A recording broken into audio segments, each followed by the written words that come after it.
জুড়ন তুই বলে ফেল, দ্বিতীয় বিশ্বযুদ্ধ কবে হয়েছিল? স্যার, প্রথম যুদ্ধের পরে এবং তৃতীয় বিশ্বযুদ্ধের আগে। ফজা, জি স্যার। তোরও কি তাই মনে হয়? হ্যাঁ, তাই মনে হয়। মানে বাস্তব জিনিস তো মনে হবে নাকি?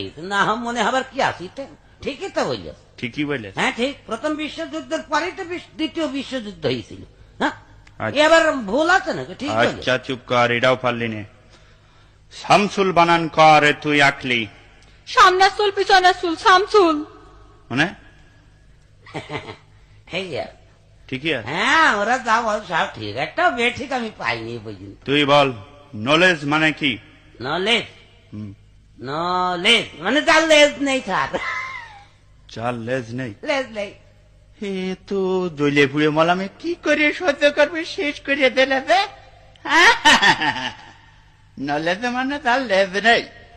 ওয়েলকাম মানে তুই কি বলে ফেলা? স্যার, তেল আসতে। ওয়েল মানে তেল আর কাম মানে আসা। ওয়েলকাম, তেল আসতে। ঠিক বললি। তেল আসছে, তেল আসছে। একটাও হয়নি। মুখ্যমন্ত্রী মানে কি বলে ফেলা? মুখ্যমন্ত্রী, হ্যাঁ, মুখ্যমন্ত্রী মানে যে মন্ত্রী কিছু জানে না, অশিক্ষিত, সেই হচ্ছে মুখ্যমন্ত্রী। মানে মানে আবার কি? আপনি তো সেদিন বললেন যে তোরা পড়াশোনা করিস দিয়ে তোর তো মুখ্যই থাকবে। তাই মুখ্য মানে যদি পড়াশোনা না জানা হয়, অশিক্ষিত হয়, তাহলে মুখ্যমন্ত্রী মানে Download ShareChat.